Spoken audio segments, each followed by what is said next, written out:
What is going on, guys? Welcome back to the MLS Now podcast. This is your host, Gavin. That's right, your host, Gavin. We always make jokes on the pod that Russell took over for me as the host, but today I'm the host. No Russell today. We're here to talk some really fun MLS 2025 Week 1 action. Can't believe it's already back. The offseason felt kind of short, even though it's a pretty long offseason, all things considered, but felt short. There was a lot of news in the offseason, and we are already back with MLS action. Here to break it all down with me today, my good friend Bryce. Bryce, how you doing tonight? Gavin, feels good, and it feels good to finally get to week one of the season. I'm not a preseason guy. I watch the first preseason game usually, and I'm like, all right, that was enough for me. I'm probably not going to watch the other ones. But then CONCACAF Champions Cup midweek was kind of like my preseason for Saturday and Sunday. Feels good to say Saturday and Sunday, but had a blast this weekend. It was so great to have MLS back. Absolutely, and we will definitely get into the Saturday and Sunday of it. Also here to talk with us today is our other good friend Beau. Beau, how are you doing tonight?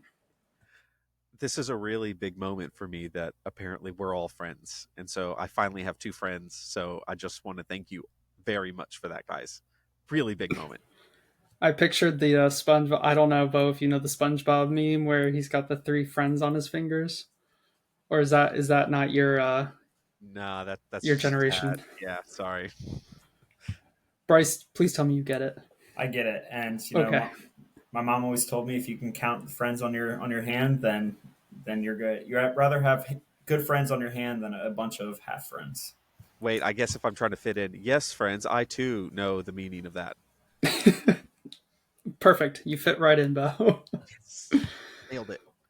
Well, before we get started, just want to say a big thank you to all of our listeners out there. We really appreciate you tuning into the content. We did a lot of uh, season previews for teams. I think we got 15 out. We're going to keep them rolling on over the next few weeks here, doing early season previews. Now that we didn't get them all before the season. Look, this isn't our full-time job. We were never going to commit to all 30, but we hope you guys enjoyed what we did get out there. We obviously did our season predictions pod. If you haven't listened to that, that one's really fun. We talk about every single team pretty much, and intertwined with putting out our predictions of how the season's going to roll out, some of the trophy winners, Golden Boot, Wooden Spoon, all that fun stuff. So go ahead and listen to that. Make sure to check out our correspondence over at www.mlsnowpodcast.com. And of course, make sure to follow us everywhere where you get your MLS Now podcast action. YouTube, X, Blue Sky, Instagram, TikTok, and Threads is where we have all our accounts. Okay, we're going to get started here. Just an action packed weekend as a whole for us MLS fans. And Bo, I'm going to start with you. Going to Sunday night soccer first. What were your thoughts on the vibe of the game, the fact that it was like a promotional game, and it was obviously announced that they were going to be doing this, but this was the first time. How do you think Apple TV did? How do you think Sunday night soccer as a whole went? I actually really love this idea. I think that one of the really big problems in MLS is that people tend to really only follow their teams, whereas like let's just take NFL for example. You have Monday Night Football, you have this and that. It's they're always giving their viewers opportunities to see different versions of the same product, and I feel like that's exactly what this is. Having a game like set aside, like hey, we got one game every Sunday night. It's exposing the fans of the league to different teams that they probably, especially in the other conferences, would never get a chance to see. And I think that for the growth of the sport here in America, especially, and for MLS, it's a really great idea. I think they were. I noticed during every game they were marketing it and pushing it, and I loved it. I feel like that this is a thing that has a lot of potential, and it seems like that even with their some of the analysts and stuff that they've assigned, like they're actually trying to make this a success too. It's not a half-hearted effort, that they genuinely want this to succeed, which you can't say about everything that they've done in the past. I agree. I really liked it. and I didn't even really have the commentary on. I was somewhere, but as I was watching like the intros, like you could tell just from the visuals they were putting up and the way they were panning the camera and stuff. Like they made it seem like a big deal, and I agree. In the other games, you heard references to it as well. They also called out that next week's game is going to be Houston versus Inter Miami, and I liked that as well. Like giving like the okay, so this time next week or next week's big game is this game, and they didn't necessarily do a huge preview, but it just made it feel like just like Sunday Night Football. They do the same thing, and so I really liked the way they did Sunday Night Soccer. I think it was a success in my opinion. Yeah, I thinking about like what Beau said in football, Thursday night, Sunday night, Monday night football when they're on those like broadcasts because Thursday nights through Amazon, like different networks have them. They're always talking about next week, but they're not taken away from the moment. Like it'd be like an out of bounds play, like breaking down. Oh, next week, and they bring it up. I thought it was great, and I like the consistency from it. Like Jake Zizin, Taylor Twelman. I think they were calling the LAFC game Saturday, and of course they luckily were in LA already for the Sunday game. So got two birds with one stone there. Weeby on the call, and I actually really liked the having the breakdown from Dax, Wright Phillips, and Sasha after the game. It was like 30 minutes after the game ended, or like an hour or so after the game ended. Um, we got wrap up, and I thought that after like Sunday night football ends, you get like or Monday night you're rolling into Scott Van Pelt on ESPN talking about the game, bringing on interviewers. Like I kind of like that as kind of like the nightcap to an entire week wrapped around. So I'm pretty darn excited about it. I think it's a good step. Like maybe we get to like a Friday Night Lights, like eventually. Like it'd be cool to maybe stretch it out a little bit. But from a first one, it was very marketable. Defending champs, newcomers to the league. It was a fun storyline. I know LA and San Diego. I know San Diego natives don't like the city of Los Angeles, so like I thought it was a pretty cool storyline for the first one too. Yeah, I think they hit it out of the park. Dax McCarty, by the way, he hit it out of the park on his debut. I thought he did great. Um, Bryce, sticking with you, the other thing we want to talk about real quick before we get into the matches is what we're going to see in a lot of these matches: lots of goals, and the stat line coming out of MLS is most goals in an opening day history. Now, obviously, there's a lot more teams, but it breaks the record from 2019, and there's been a lot of new teams since then. So, Bryce, what's your thoughts on a goal heavy 2025 opening day? Was gonna say I was kind of surprised since 2019 at first because I looked it up. There's six new teams added from 2020 onward. So you're thinking about that's like three games they've added into the calendar at least this year. It was two last year and one to two before. But um, I think we're gonna talk about these games and why the number was so high. There's usually it's high because the off usually it's lower because the offense isn't clicking on all fours, but it really seemed like this year it was the defense really struggling to build out from the back. So I not surprised after seeing the games happen, but I was a little surprised to see it's been since 2019 that number was hit.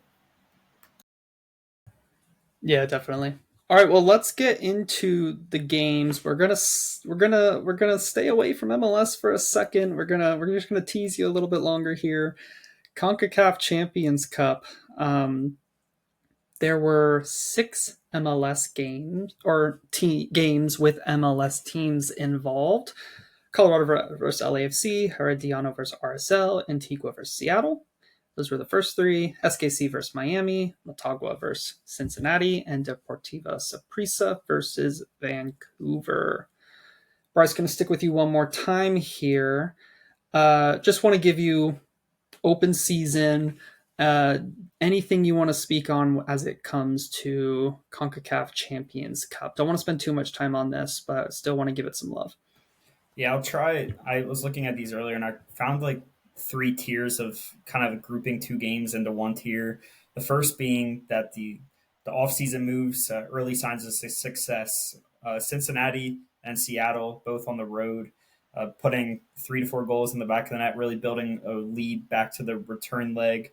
you're seeing starts. Like I think the first goal was Jesus Ferreira to Paul Arriola, like 3 minutes in for Seattle, and that was a quick return. And Denke getting a goal, Engel getting an assist, and Evander coming on goal and assist immediately in the second half. So that was one tier for me. Like early signs of success. The front office is in their booths, really happy from that. The second one was cold, miserable MLS teams playing against each other. Colorado LAFC and Sporting KC Inter Miami. Kansas City's even went back a day, and it was still the coldest game of all time in the U.S. And as fans, we can choose to go to those games, and I think I would choose to stay home and enjoy my nice warm house watching them.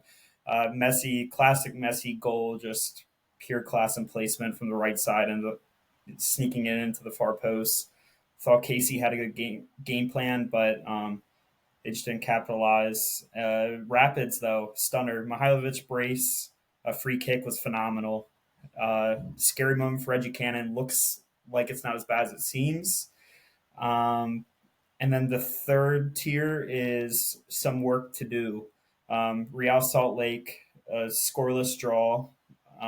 Not really pretty, but I've seen worse for MLS sides coming back to their home return leg. I've seen, we just saw with Vancouver, they gave up a goal basically with 10 seconds left in the game to fall down. They have work to do, but maybe they got some momentum from this weekend. We'll have to get into it. So those are kind of the three games, the three tiers of games. I think all the MLS sides are at a pretty decent spot. Vancouver just a goal behind. Well, I guess that not the ones like Rapids and Casey that have to play another MLS side, but Yeah, I know what you mean. Yeah, that harkens back to the last season when Russell would he loved to do a sentence for each game or a category for each game. So I think you hit the nail on the head there.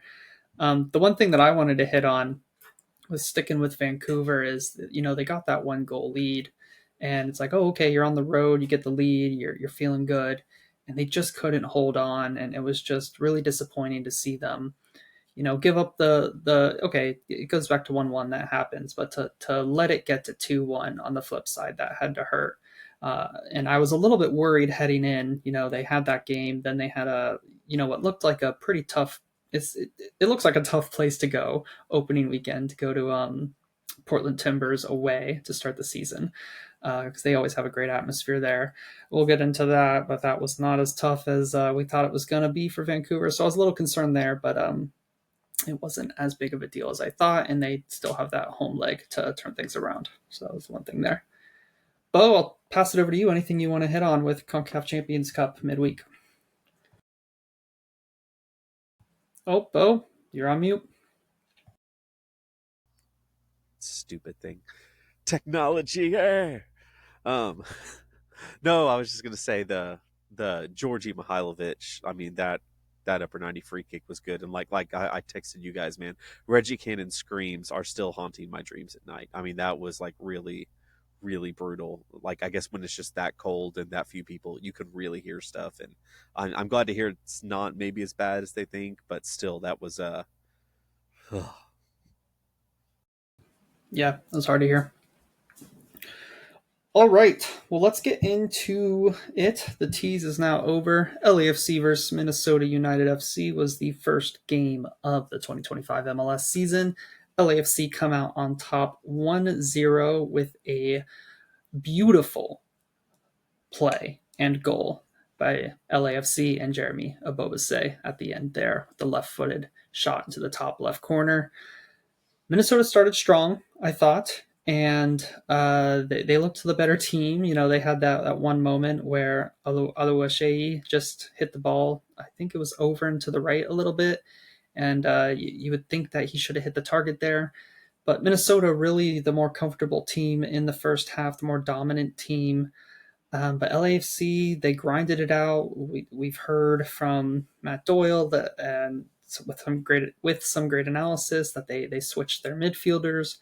Tillman went over to the right, Delgado to the left, and that is ultimately the change that came good for them. And the one thing that I wanted to hit on here is that Abobase is yet another transfer or really trade or free agent signing, basically inside of MLS that LAFC just have a hold on that market. They are really really good at getting the good players in MLS pretty consistently, and those players tend to hit. And Abobase immediately taking it looks like taking the starting spot from Olivier Giroud.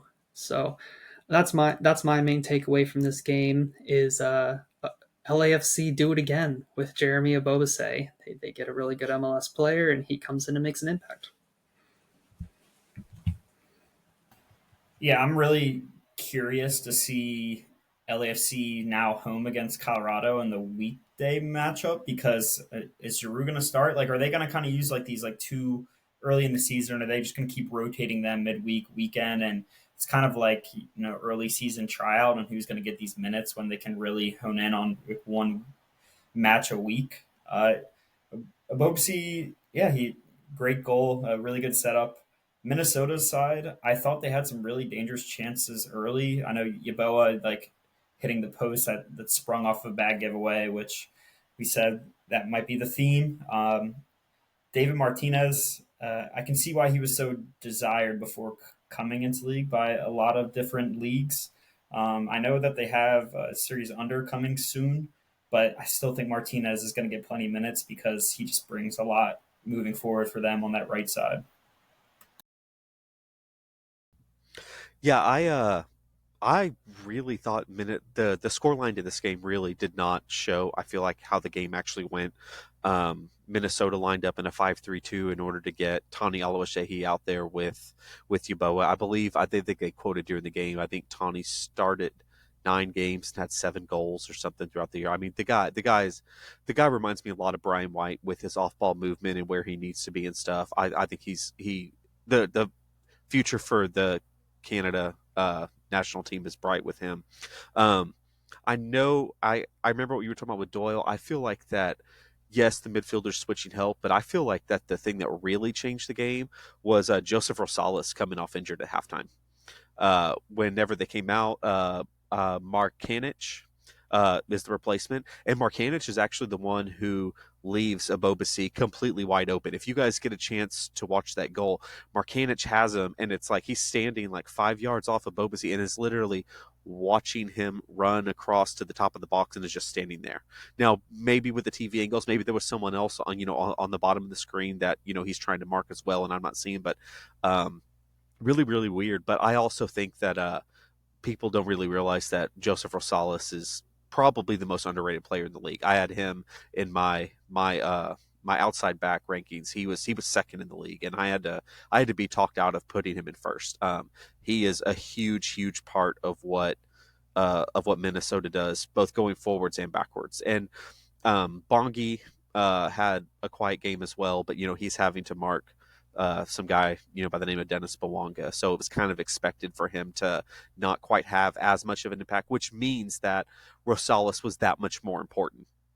So I think losing him, while LAFC did make changes, I think that losing Joseph Rosales for any amount of time could be extremely detrimental for Minnesota going forward. Absolutely. And just quickly, Beau, did you hear something that said Rosales was injured? Because Taylor Twellman on the broadcast actually said he texted with someone eh, on the Minnesota coaching staff, and they said it was a tactical change at halftime. I had read several post game things talking about that it was an injury or that he picked Okay. up some kind of knock. If it was tactical, I mean that's very interesting. But hey, there are people smarter than me. I'm sure. Yeah, I had read injury, but tactical would be a choice. Maybe it was tactically saving him from getting injured. I if you look at just the box score, you see LAFC dominate possession. They dominated like the big chances of the game. Basically, a lot of stats. But I really think Minnesota had a good game plan for this game. Uh, like I like what I saw from them. I'm really curious to see them next week.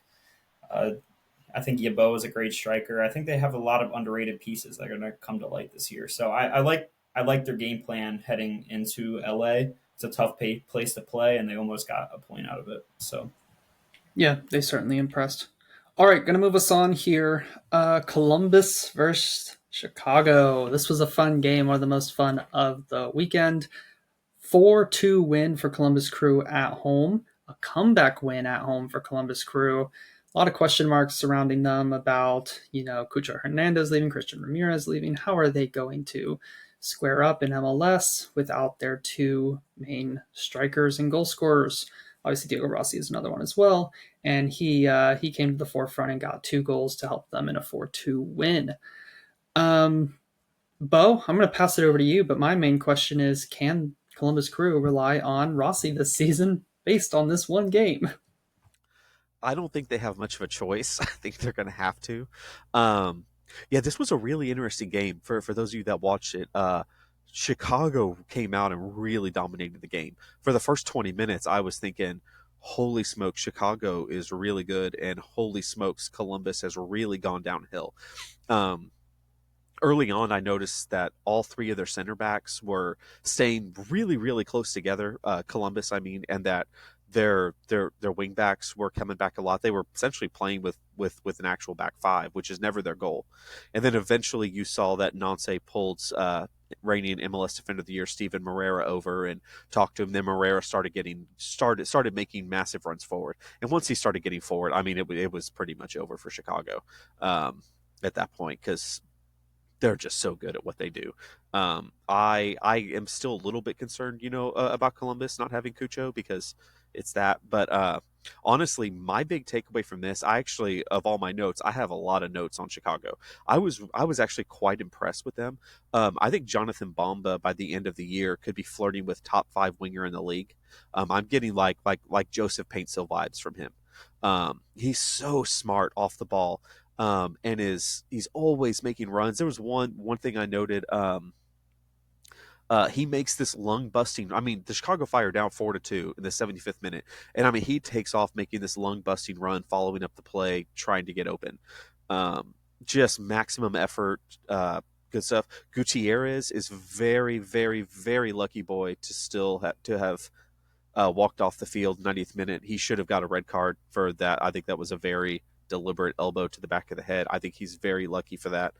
He showed some promise as well. I think he got 2 goals on the day, maybe just one. Yeah, two. Um, and Bomba was key on both of those. He looks like this could be maybe a good year for him. The one thing that I'm kind of meh on is Zickernagel, their right winger. Believe, yeah, their right winger. I was really not impressed by him. Um, Man, there was he's not making runs off the ball. There's at one point Bomba's cutting in at like midfield and needing someone to actually like make a run so they can play the ball over the top. And Zickernagel's like coming back in and jogging forward, and Bomba's screaming at him from across the field to the run that he needs to make. And then he's throwing his hands up when he's not getting the ball. Some of his passes were sloppy. He actually one of the goals was him. He's dribbling. He's in his own defensive half and just starts dribbling towards the middle of the field, gets knocked down, and the ball's taken away from him, and they score a goal. Um, Again, this is another one. I feel like that the score line is harsh to Chicago. The first 2 goals probably could have very easily not gone in. I can see a world where this is a 2-2 game and that Chicago walks away with a point. They are a lot better than the score line indicates. Um, but yeah, this was a really fun game, and I will say that uh, I found it interesting that the Chicago has not won a season opener since the year 2009. So that did not change. Yeah, it's kind of a crazy stat. It did not change this year, unfortunately. But if you're a Chicago fan, I think that the future you might actually not dread tuning into games this year if you're a Chicago fan. Yeah, I quite like what I saw from them as well. I think when Gutman on one of the goals, it might have been the first Gutman found Bamba in space, and then he really just opened it up and found Gutierrez in the middle. If Gutierrez can be a threat in that middle, goals and assists, then when you're talking about Zinkernagel, they have a DP slot open. They could go after someone on that right side to really open up this attack. So, uh, if that Shakiri? trend, Sorry. Come, we were just getting Chicago Too fans soon. really Too soon. excited. We were getting them really, really excited, even after a 2 goal loss. And I know even like Columbus scored a fifth that they called back due to offsides as well. Uh, Columbus wise, so Diego Rossi, like he even got like the third and fourth goals from it as well. Like Russell Rowe, he capitalized on a mistake. There was a little too many mistakes from Rahal and Carlos Tehran. Like I know the back line, Jack Elliott there for the first time. But he's like really the only like new piece into that like back six this year. But new coach more than anything. I think it's a hard opener, especially on the road in Columbus, even without some Lacucho Hernandez. Like still plenty of really good players on their side, and yeah, I this is one, of course, with Atlanta playing, I had to track back at afterwards, and to see the kind of punches thrown in the beginning for Chicago, super exciting. It didn't hold for 90 minutes, but I think that there's definitely some momentum there for them for their home opener next week. Yeah. On Columbus, you guys covered Chicago well. On Columbus side of things, I thought what was really good is the comeback portion of this. Like you're going into the season, like think of the moment they were in. They lost their best striker. They lost a guy who's been super consistent for them, who has delivered for them in big moments, getting some key goals for them. Traded him away, and you're going into this with a little bit of question marks around the team. You know, you have faith in Wilfred Nancy. He's the best coach in MLS, in my opinion, at this point in time. And well, you go 1-0 down, and it's oh my gosh, what's going on here? And it they may have gotten a little lucky. I don't know if that first goal is a foul. I don't know what your guys' opinions are on that. I feel like he kicks like the Chicago player gets to the ball first, and he makes the pass and then gets kicked. And usually you would see that as a foul, but the ref doesn't see it that way. So, it is what it is. So maybe they get a little lucky, and that leads to their first goal, and that helps them get that momentum back. But then they go down again, and then they do some really good interplay and get it to 2-2. And it's like, yeah, they're still a good team. They're a team that's going to score goals. They're going to dominate games. Um, and I don't think they're going anywhere. So for me, I was impressed with the way that Columbus fought through that adversity. I don't know if either of you have a quick opinion on whether it's a foul or not, but for me, I'm 50-50 on it still to this day. And I think with that, it's probably fine that it's kept as a goal. Yeah, I guess it's a tough scenario. I can't see like the ref called it a foul. I can't see it changed. Like there's nothing to, Yeah, like it's a tough call to make. yeah. Yeah, it's one of those with VAR. It has to be abundantly obvious that the wrong call was made, and so whatever it is, whatever they go right or wrong, it's just kind of you just kind of stuck with it. I think the hard thing is like he makes the pass and then gets kicked. If he got kicked and that caused him to make the pass, I think that's where they may have used VAR to call it back, but or maybe the ref would have called it in real time, but we shall see. Okay, gonna do our first correspondent corner of the season from Tim Holtz, Sing Electric, speaking about Chicago. So Tim, thanks for submitting this. If you're new to us, Correspondent Corner, we have a bunch of correspondents covering many of the teams around the league, and we ask them every week to give their opinion on their team, on any news going on the match itself. So this is going to be Tim for Chicago Fire. He says the Berhalter era for the Chicago Fire kicked off in Columbus, a homecoming for the former Columbus Crew head coach. Early on, the Fire looked dynamic as Jonathan Bamba proved to be the dynamic winger that the Fire have long lacked, setting up both goals of Brian Gutierrez's brace. The first multi-goal game as a pro for the Fire homegrown. That's surprising because he's been impressive, in my opinion, throughout his time in MLS. They couldn't hold on to two leads, though, and wound up losing 4-2 off of goals that mostly deserved to be played on highlight reels with Yakety Sax playing in the background. Yeah. Still, the Fire committed to building out of the back and being dynamic in possession, displaying a tactical identity that Gutierrez told me the team lacked in previous seasons. There's a lot to remain hopeful for as the team hosts DC on Saturday in their home opener. All right, that's a lot on that game, but that was a fun one this weekend. We're going to keep it moving. Atlanta versus Montreal. Bryce, these are your boys. Atlanta's new attack did the business. Latte Loft getting 2 goals, looking like the star that he's promised to be. But defensively a little shaky. Bryce, what were your thoughts on your team's 3-2 win? It was a tale of two halves. The first half, the new attacking quartet, they're already calling it Slam, taking the names of all four of them. Were rocking. In the first half, I think Atlanta could have got 3 or 4 goals, and uh, Jonathan Sirios for Montreal was fantastic in goal. Had some really good stops. He had one on Ranchuk, had one on Bartosz Slisz in the beginning. Latte Loft getting 2 goals, and when they talked about him coming into the league, about he gets most of his goals from running behind in space and just using his speed. And his first goal comes off just it very much like Joseph Martinez esque, not the tallest one in the box, but he rose. Like if you see like where his feet are in the picture on the goal at the max elevation there, like it was pretty impressive. And then the second goal kind of came from like a poacher mentality of the goalie makes one wrong touch and then he was just all over it. So to see him score kind of 2 goals and not the variation that he was described to be makes me really excited, because then he can just be an all around striker, find ways to, have teams make mistakes on defense. He can clean those up. He can get in the air. He can score with both feet. So that he looks the part. I know it's one game, but it got me really excited. Miguel Almiron, really, really fast, looks good. They kind of, he's placed as the right winger, but him and Maranchuk are kind of just playing free.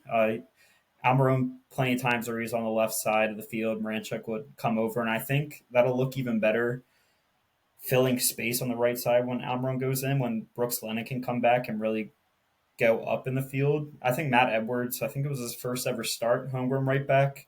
I thought he looked pretty decent, a lot to ask of him. But fullback depth is really, really thin, and injuries to both him and Almador. So first half was great. Second half was definitely shaky. Montreal made a couple substitutions. They brought on Bryce Duke and Tom Pierce at halftime, and I think that they saw Atlanta's play style and decided that they really wanted to build a counter. And it worked because there was a lot of ball watching. I think you could see a lot of fatigue in the second part of the half. I think Montreal had over 2.5 expected goals in the second half. Like they were all over it in the second half.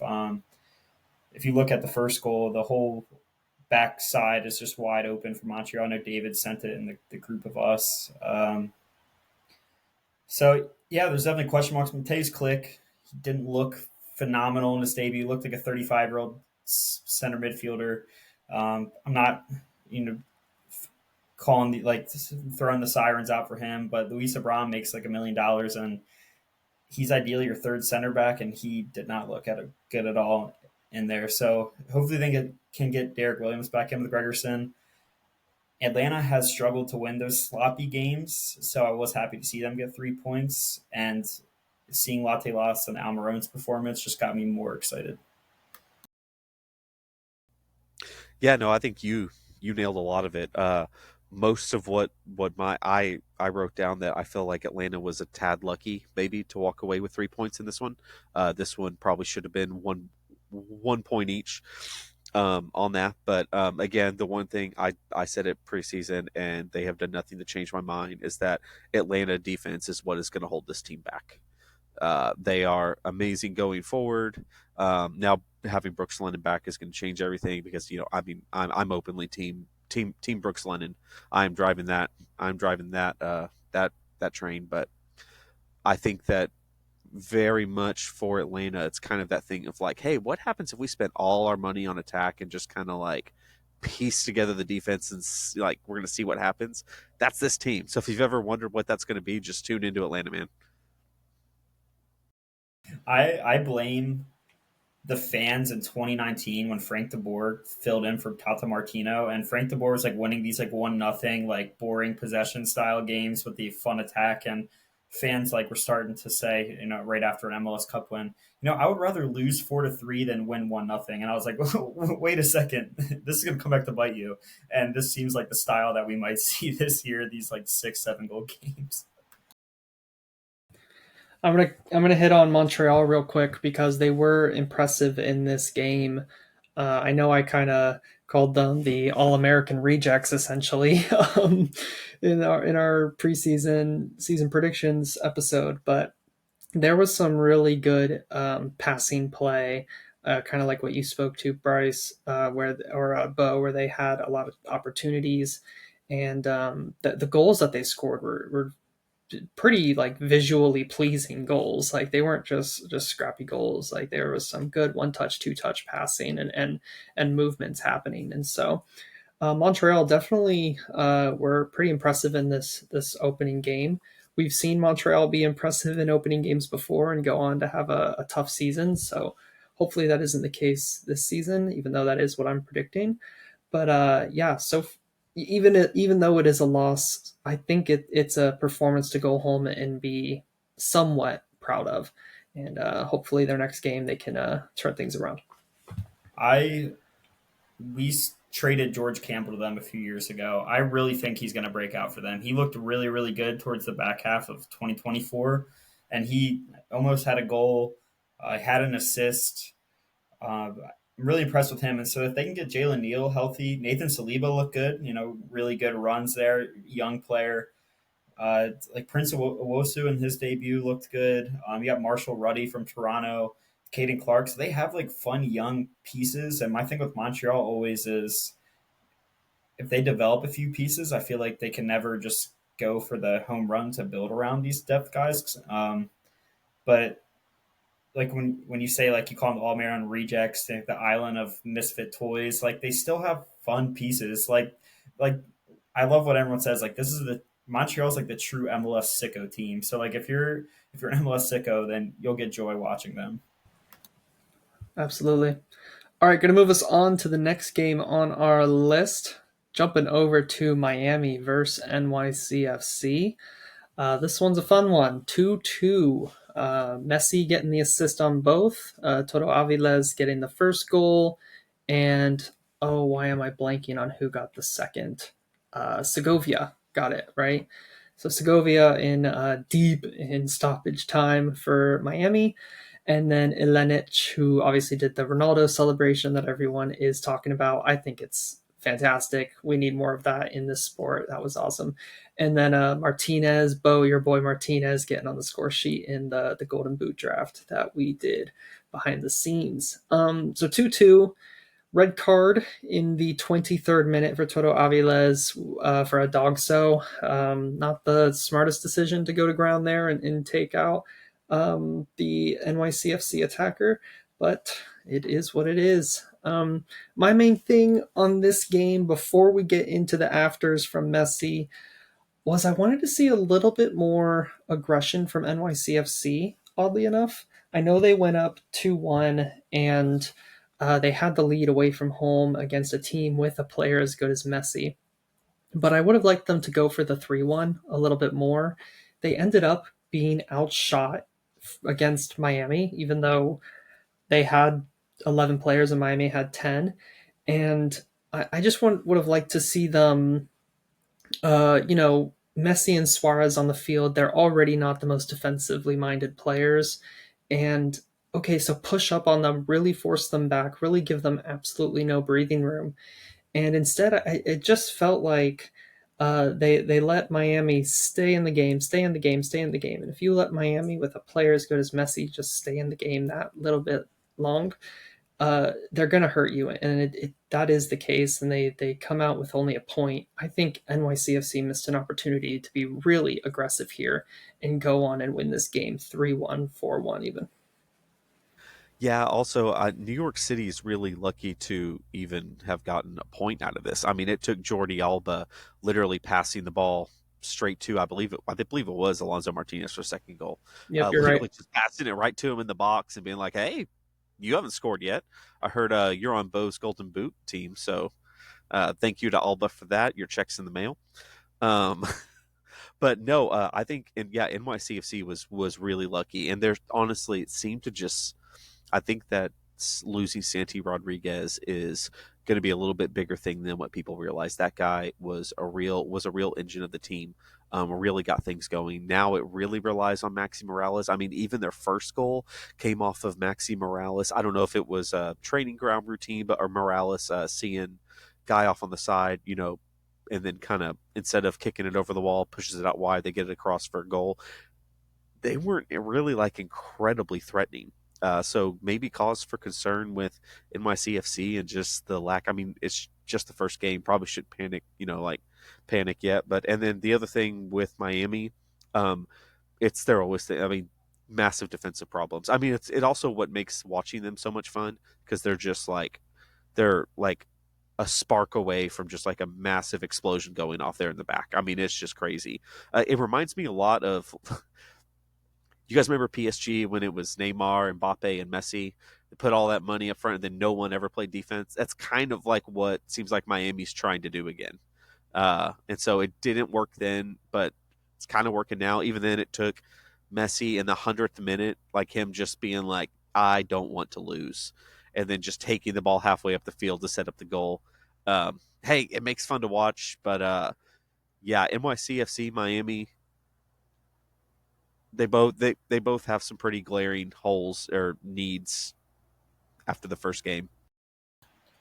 Yeah, it's funny like when the red card and goal happened, which Beau you mentioned it, really cool free kick set up there. Like that was really really fun to see Maxi find Olenek on the right side for that goal. Um, I when that moment happened, you're like NYCFC has like you're coming into this match. If you tell the NYCFC players, coaches, like you got a point out of Miami, they're probably pretty happy with that result. But when they get that 1-1 in the 26th minute, you're like, okay, we can go for more than that. Like we can go and steal all three. But then like when you watch the game, and I know Miami stole a point themselves back. Like Miami dominated the game itself.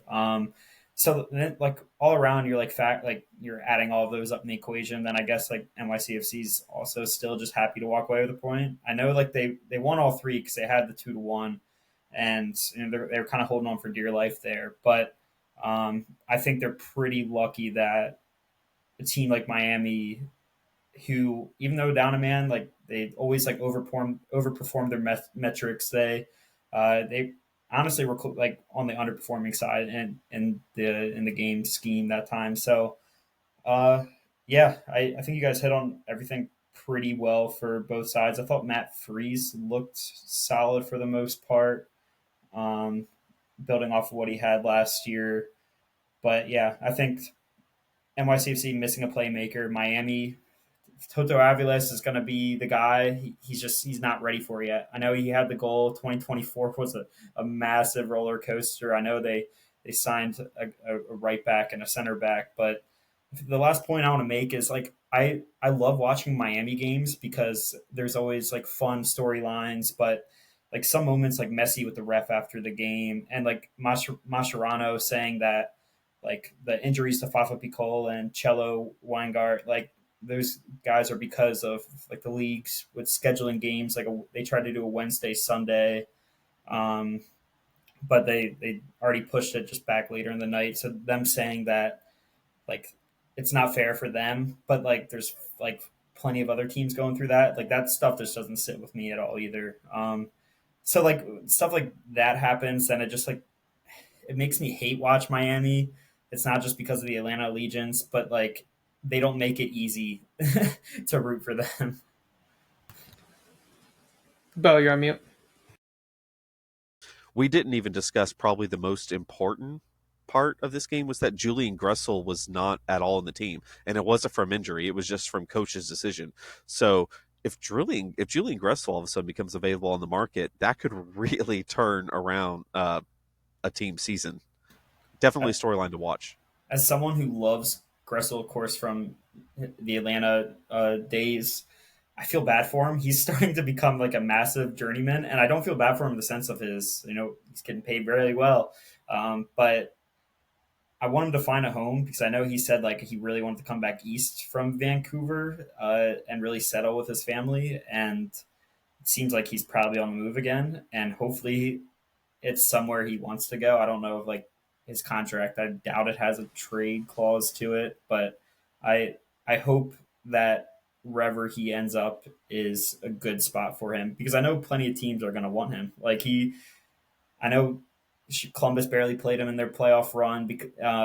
Miami, of course, he didn't play a minute against Atlanta last year, but he's still a very good player in this league. Like in the right position, if it's like a 4-4-2 right mid, or this guy's someone that can operate along the right side. If you're not asking too much defensively, he's got to have a spot somewhere.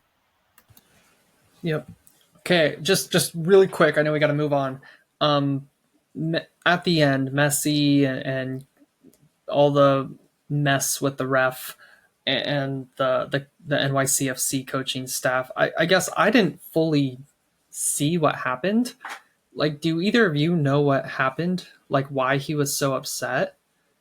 All right, we're just Yeah, uninformed. I So that's why I didn't touch on it more. I was more so touching on the schedule, but like I know that was a big topic. Like he like grabbed like the assistant coach like by the back of by the the neck, neck. yeah, I heard And I that. know like the ref like he just like it was like at 5+ minutes after the whistle happened, and he was still just jawing at the ref, and he got a card from it, but he still was talking to him after the match. And I don't know if he went and found him in the locker room after like Matt Miazga did, but like there was a point in time where it's like, all right, like you got to go. And like Dax McCarty, like you said, covered it great. He's like, I'm like putting my hand up. I've done this before, but like you can't. Like you're not getting anything good from it at this point. Yeah, not really sure what happened. We'll have to look into that. Just gonna say this. It's gonna be really interesting to see how the league responds. Do they fine him? Do they let it slide? It's an interesting decision to see what the league's going to do. If they let it slide, it sets a precedent. But it's also Lionel Messi, so it's an interesting debate that they're probably having at corporate headquarters right now. All right, let's finish it off with a correspondent corner for this game and keep us moving on. From Beyond the Smokestacks podcast, I believe that is Coach Joe's podcast. I could be wrong, but I'm pretty sure it is. This is about NYCFC. Despite going up a man and being up a goal, 11 minutes of stoppage time proved too long for Messi to steal a point from NYCFC in Miami. Highlight of the match was right back Micha Ilinic scoring a goal off a planned set piece, only to celebrate with Ronaldo's trademark "Siu" in front of Messi. In front of the Messi, I mean Miami supporters. Gotta love it. Gotta love it. All right, let's move on here. Beau, we are going to go down to Texas for you. Houston versus FC Dallas. Pitar Musa on the score sheet thanks to a perfectly passed through ball from Houston center back Bartlow um, to make it 1-1. And then Anderson Julio with the winner. And my question to you for this match is, what was Houston's goalkeeper doing on that Anderson Julio goal? You can take it wherever you want, but that was my main question. Why was he so far outside his box there? Man, that's that new that everybody wants a sweeper keeper to be playing with the ball out. That's just what's going to happen. Unfortunately, whenever you're a goalkeeper, that's the position I play. Now that I'm too old and fat to play other positions, but when you make a decision, you have to go for it. You're in. It's just like I'm going for it, and you could be like 4 steps in. You're like, I'm not going to make it, but you got it. It's worse if you stop in the middle. Um, no, this game was very interesting. This game should have ended 2-0 Houston.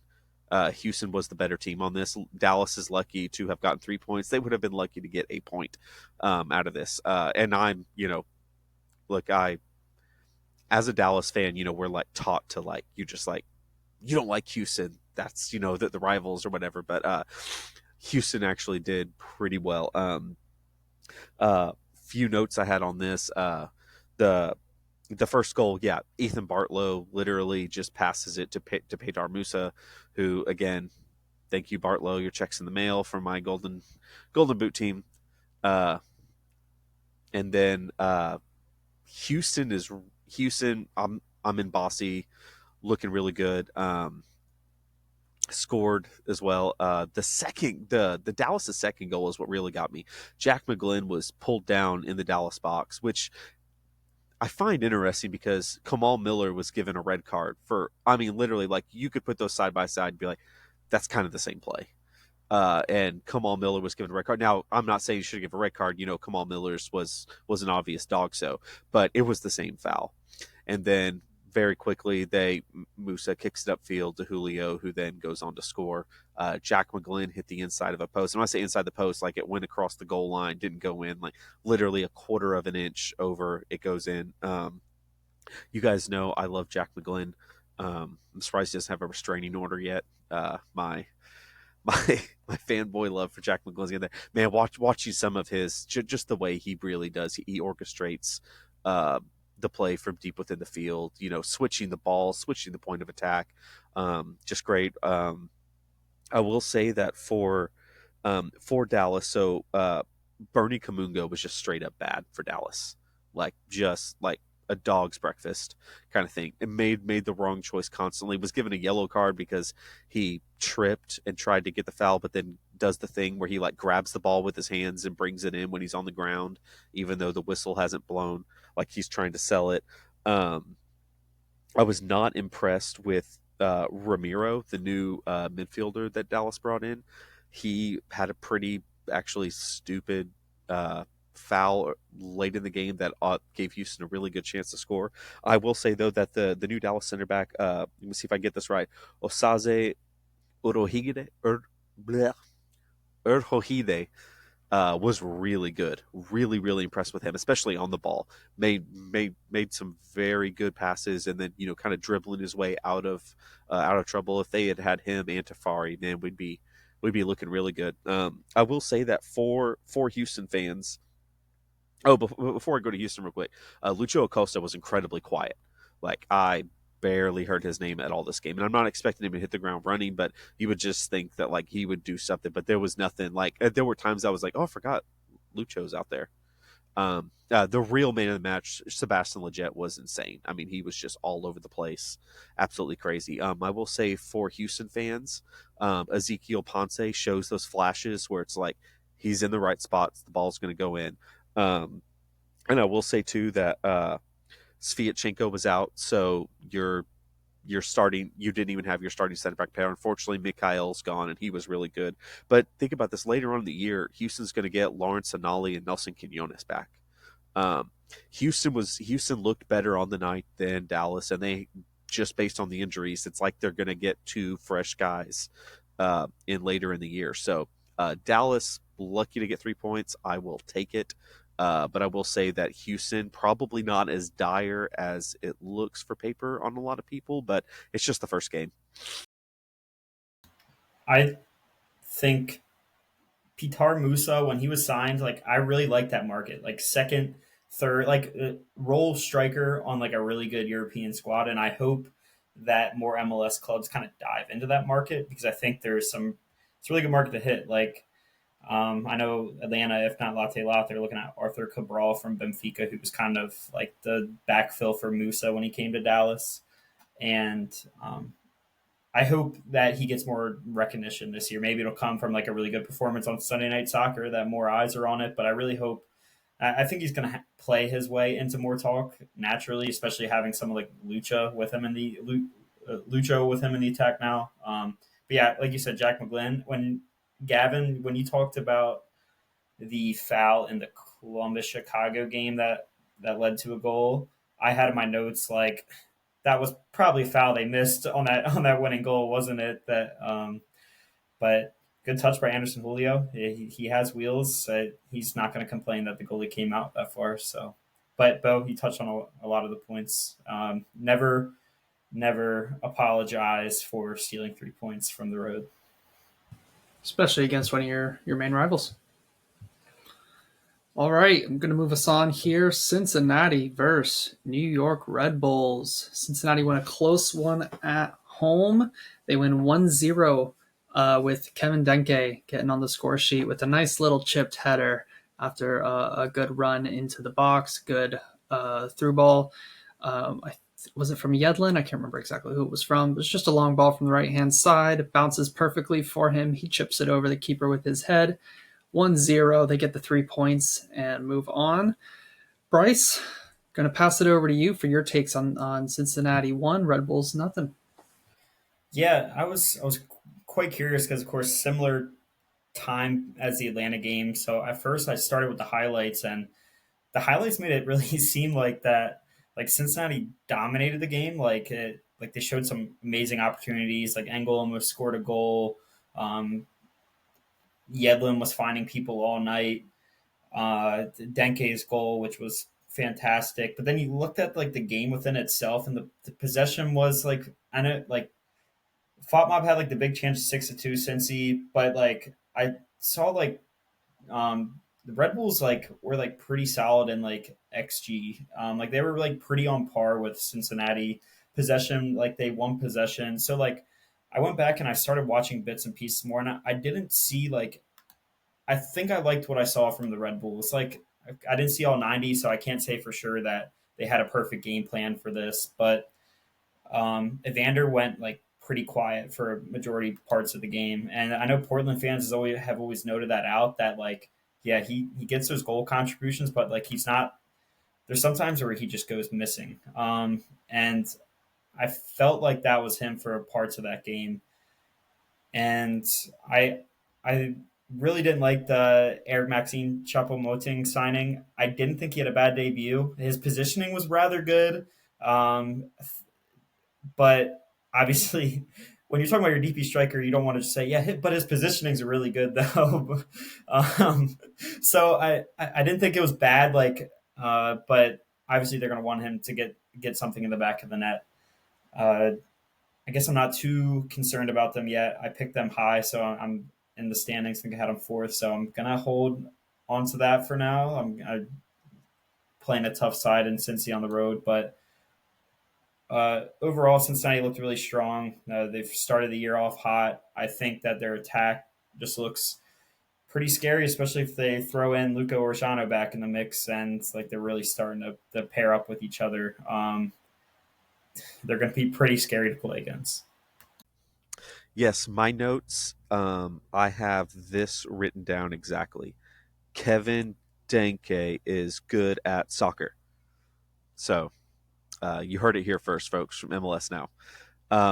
One thing I didn't know where to put this in, but I just wanted to. I don't know if you guys saw they had the T-Mobile net cam that they just kept trying to push every game.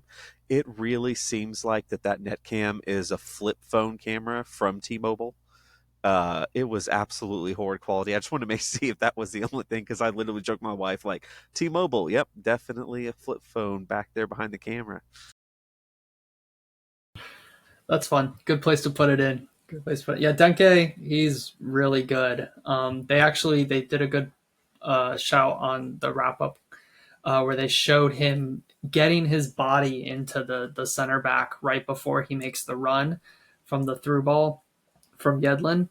And just that little bit gives him the space necessary to get in behind. And so, yeah, he's really good at soccer. I think that's a great note, Beau.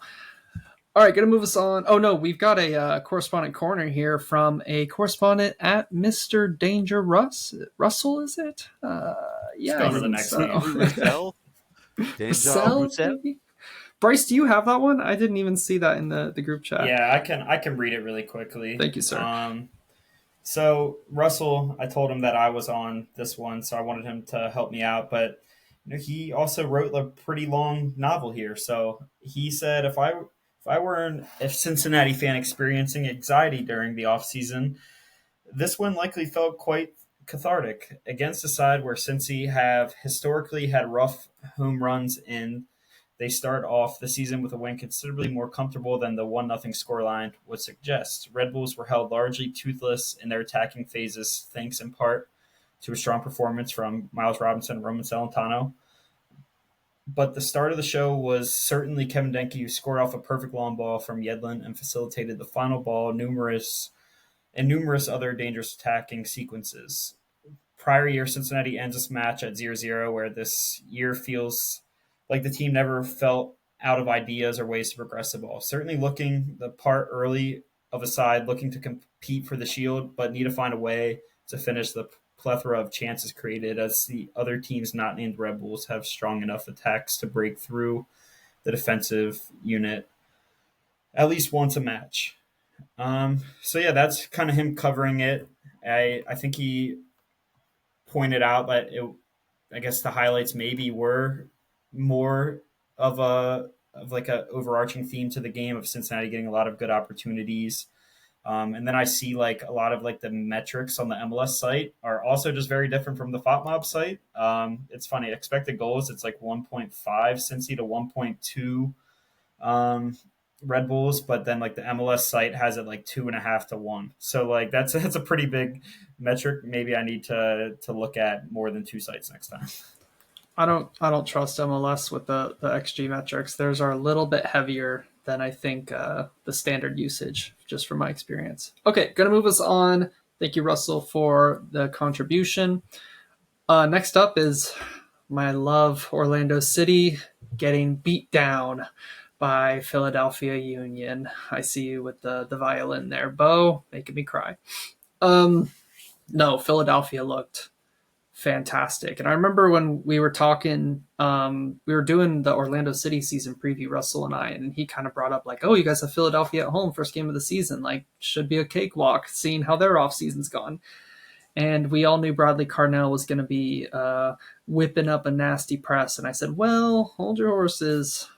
Um, Orlando City doesn't really do well when they get pressed. And boy, oh boy, we did not do well.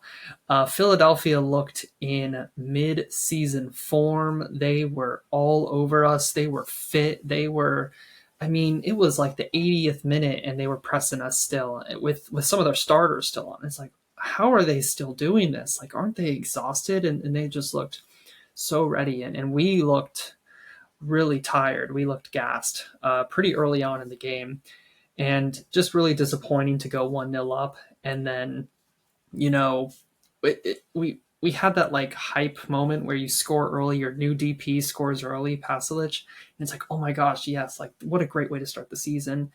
And we just kind of sat off a bit. Like it was a little bit like Philadelphia were pressing us, but they were pressing us from minute one, so it wasn't much of a change in game plan from Philadelphia, I feel like. But we just were kind of like, yeah, okay, we got the goal, and now we can just kind of chill. And once we lost the momentum at the start of the game, we really never got it back until the end when we were 4-1 down.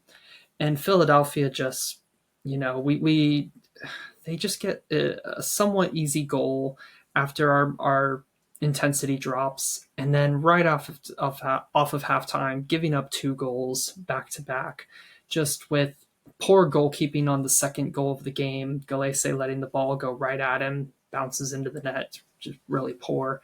And then the third goal, a bad touch from Schlegel, another one of those defensive calamities, and it's 3-1. You're like, what happened? Like, I was at the game and I almost missed both goals because they were out of nothing.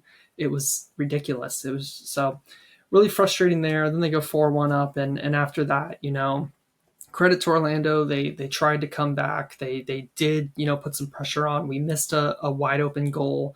So we missed a big chance, and then we scored a goal. We got to 4-2. If we would have scored the one earlier, we would have got to 4-3. Maybe something interesting would have happened. But we ran out of gas, and that was that. So really disappointing start to the season, and that's Orlando City's first ever loss in a home opener, or in an MLS opening match, I should say, not even just home opener. Yeah, I think it's really, really coming to light just how much Pedro Gallese has regressed. Last year, Zach Steffen was the worst keeper in MLS by a large portion. Like he literally, like he wanted that position and took it and ran with it, really far away from everyone else. But Pedro Gallese was right in contention once you take him out, and I think it's last year some of the cracks were kind of starting to show, but they were able to kind of go. But I really feel like you can tell like Father Time's really starting to creep up on them. The other note I had was Ty Baribo was really good late last season. I'm really upset I didn't take him in my Golden Boot draft. That was just rookie move. Um, but it looks like maybe because but that was kind of the thing. We were all like, is this just a hot streak thing? It doesn't look like it is. I mean, he and Gazdag together. I mean, that is quite a pairing. If they could actually find someone halfway decent besides Mikel Ura, these guys, Philadelphia is going to be a lot better than I thought they were going to. Yeah, I kind of feel bad that I overlooked Philly in the sense like I know I think it's because I don't think a lot of us, if not any that follow the league closely, Jim Curtin didn't deserve to lose his job. So I guess that kind of threw a bad taste in my mouth. But like besides that, like their team looks rather same. Like we're a few years ago from like Kai Wagner like was stealing the show in terms of talking about him and he gets an assist. Gazdag always finds the back of the net. Yeah, if they can find and even like Urai, like he obviously his goal. I'm sure he's not going to really get in that opportunity too many times where he's just handed the ball and the goalie's just like kind of on the line, not ready for anything coming towards him. Um, but besides that, like I know they lost Jack Elliott, but they still have a lot of pieces that they've had.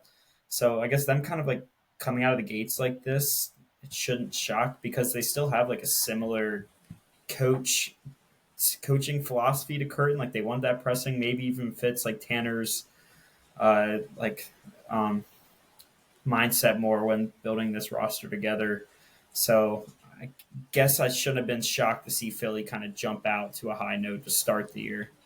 Yeah, that's a Yeah, good point. And one thing I kind of forgot: pressing teams tend to start the season well because for some reason, I don't know if it's just a little bit more rust or this or that. I mean, we saw it with St. Louis and everything, but the pressing teams tend to fall off a bit kind of as the season goes on. So maybe it's just we kind of overlooked it. Maybe we shouldn't be surprised that Philly started the season well, but also let's just be fair. Orlando's not really ever had a history of starting the season well either, but they get hot when it matters most. And I'm hoping that that'll be the case for you guys again this year.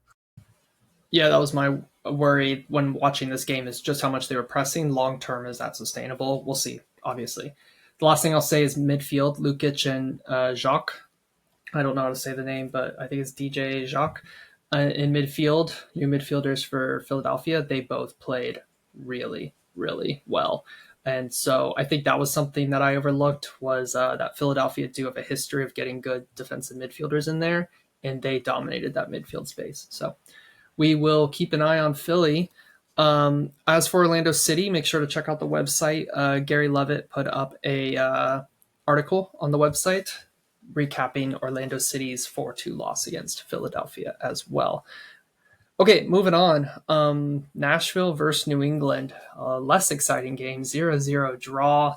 It was funny. I saw a post on Twitter in a random comment section while scrolling, and and it was like previewing the game, a post previewing the game, and someone said this game has 0-0 written all over it. And I remember thinking to myself, Nashville versus New England, like maybe last season, but like I think this season there's going to be some goals. There might be some entertainment. Boy, was I wrong. It had 0-0 written all over it. So, Beau, I'm going to go to you. Do you have any thoughts on the 0-0 draw between Nashville versus New England? Yeah, maybe David was right. I know that's something we don't really want to say a lot on here. Uh, no, but he was a lot higher on Nashville than anyone else. Straight up, Nashville was better in this game. They had much more opportunities and chances. Um, Looks like maybe BJ Callahan with some time together is actually kind of getting them playing. I'm excited to see. I think that this should not have been a 0-0 game. Anytime you have Carlos Hill, Leo Campana, Luco Langoni, et cetera, in your attack, you should be threatening. And New England just didn't really threaten. And so I think that It probably won't be, just because the owners are probably more patient than I would be. But I wonder if I think that Caleb Porter and Phil Neville are probably the two on their seats are starting to get a little warm already, considering the amount of talent and what they've brought in, and then to look so not even threatening, literally like awful like that, is kind of inexcusable. Now again, that's easy for me to say down here in my rocking chair, but you know, yeah, honestly, not a lot to say on this game. I feel like I got the short end of the straw, even having to talk about it and really, really delve deep into it. But that's what I got, folks.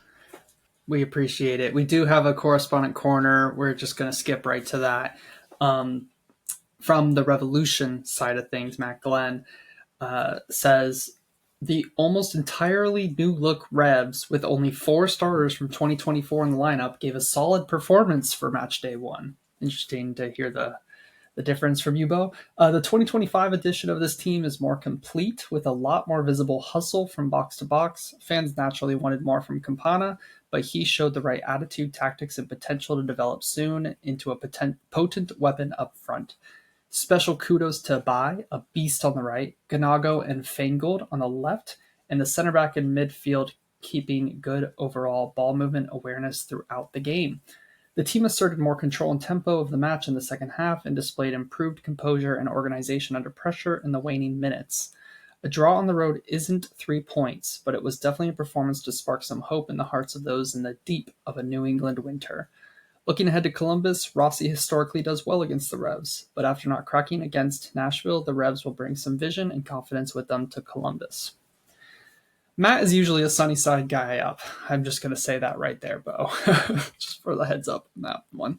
But thanks for the input, Matt. Okay, moving us on. We do have a goal in this next game. Austin versus Sporting Kansas City. It is a weird goal. It comes off a corner. Austin win the game 1-0. They get the 3 points at home. I was expecting a little bit more for them, I won't lie. But Bryce, I'll hand it over to you to give your thoughts on Austin 1, Sporting Kansas City 0. Yeah, I think KC, Daniel Shalaway, like both against Miami and this one, he had a phenomenal opportunity that just kind of got stone cold saved by Brad Stuver. Like really good save, stop that attack, and I think he's unlucky not to have one in the back of the net. Um, I think Owen Wolf looked really solid in the game for Austin. I know he didn't make the score. Actually, he did get assist on that goal because he did take the corner. That was really, really poorly defended by Sporting Kansas City. If you look back at the goal, it looks like everybody for Kansas City, all it looked like one of those things where like five like players in baseball, you have like the shortstop, second baseman, and all three outfielders like running in the middle, like everyone's saying like I got it, and they all just crash into each other, and that's unfortunately how that goal was because they all went for it, and then it just like bounced perfectly to not just Bukhari who got it head on it, but also Danny Pereira was right there as well, and they both were. I think they both probably were looking at each other like, "Can't believe that just happened." It's like it's unfortunate. I think this game to me felt like Austin controlled it, but I think Kansas City just didn't bring enough moving forward to really make it feel like they deserved a point in this one. I know it's going to take a while to get Garcia up to speed. I think he did look good in the moments I saw, but they just didn't really have a lot moving forward. I know like the midweek is tough because you're playing against Miami as well. So I know Garcia and Jovic came off the bench to start the second half, but um, yeah, I think from that's all I really have on the game. It was just Brad Stuver, really good save, and the goal was weird. Yeah, Willie Agata had wide open net, wide open, yawning net, no one there, and he sent it straight up into the stands. He must have been really offended by the prices of popcorn or something and wanted to take out the guy. It's the only explanation I can think for trying to miss that. And Danny Pereira also in the beginning of the second half had a pretty good chance, kicked it right at the keeper. I mean, actually, it wasn't even the keeper. He also skied it as well. Um, so this game could have very easily been 1-1. Like literally, Willie Agata, you give him that shot 90 I would say 99 out of 100. It's Willie Agata, so like maybe 96 times out of 100, that's going straight in the back of the net. So it could have been 1-1. Yeah, this was another game that I don't know. Neither Austin definitely had flashes of showing potential of some of those guys' stuff that if it clicks, it could look good. Sporting Kansas City, man, I'm not even seeing the flashes. That's kind of the one thing this early on in the season, at least with Austin. You get those little flashes like, hey, this could really click. I don't know what the flashes are for Sporting Kansas City, at least not in this game. Yeah, I don't have much to add. Bryce, if you want to hit on the correspondent corner. Yeah, let's do it. So Travis Mitchell, who is great, actually. Me, him, and David will hopefully all in the DC area. Hopefully, going to see a game here soon. Travis on his thoughts on not just the weekend, but also the Miami game on Wednesday. Sporting started out competitive play in a 4-5-1 bunker against Inter Miami. Although Messi's brilliance led to our demise, we looked solid through most of the game and had a few decent transition opportunities. With increased familiarity, we could be on to something. On Saturday versus Austin, we were back in Peter Vermees's preferred 4-3-3. Our attack looked stale and disjointed, but I'm encouraged by the quality Manu Garcia has shown. Given time, things might work out. I especially think that our defense has outperformed expectations despite losing twice. I think that's fair, especially, only holding a goal each game, but the offense just hasn't clicked yet. Yeah, they've looked a little more competitive than they were last season, so it's a good start, but we're going to want to see some wins here soon. Okay, moving on. DC United versus Toronto. I'll start us off with this one. 2-2, first and foremost. Let's get the facts out there. And now, with a goal in the 8th minute, Benteke gets the second for DC United on the 35th. But Toronto pegged DC United back both times, Osorio on the 27th minute, and then a 70th minute penalty from Bernardeschi. The big thing here from Toronto's side is no Insigne. That was to be expected, but it did actually happen. No Lorenzo Insigne in the squad, not even on the bench. So he didn't even make the squad. So the drama continues there. And then on DC United's side, I think the big thing I wanted to call out was and now with a fantastic performance in the midfield. He obviously gets the first goal of the game with a great solo run through the middle, putting the ball in the back of the net. But overall, I thought he had a pretty impressive performance as well. So yeah, really that's it from me on the game. I don't know if either of you have any thoughts. Yeah, one thing, well, two things. Christian Benteke is truly like he's a magician in the air. Like um, I think last season, I think he had over double the second, like he had over double of Ariel's one than second place. Like he just when that dude's in the air, it's just over. Like it's it, it's crazy. I think if you took Christian Benteke away, I think DC United becomes for sure like maybe they just like hand them the wooden spoon by the end of the year. I think that his health and him doing well is going to be quite important, and that's a shame too because I'm a really big fan of Troy Lesane, who went over and took over as DC United head coach. The other thing too, the Richie Larea penalty was really really soft. I felt like on that.